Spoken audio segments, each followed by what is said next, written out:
Lovely లోపల రకము తడిసిపోతున్నాడు. మంచు వాన అనమాట. ఎండ వాన కాకుండా మంచు వానలా ఉంది. మనకి తుఫాను ఉన్నప్పుడు ఇంత వాన పడలేదు కానీ ఇప్పుడు పడుతుంది చూడు వాన. రాలే లోపల తడిసిపోక మళ్ళీ హాస్పిటల్ చుట్టూ తిరగాల. పచ్చళ్ళు ఆగిపోయినాయి కదా. నిజమే, అల్లం పచ్చడి ఆగిపోతుంది ఇప్పుడు.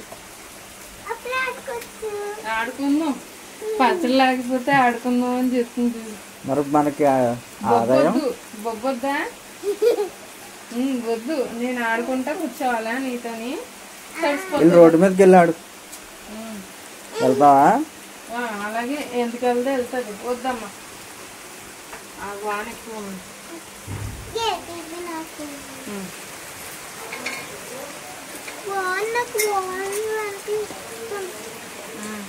వాన అంటే ఇష్టమే, స్కూల్ అంటే ఇష్టం లేదు. మరి స్కూల్కి వెళ్తావా రేపు? కాదు, రేపు స్కూల్కి వెళ్ళాలి, అందుకే ఇలా. రేపు వెళ్తావా స్కూల్కి?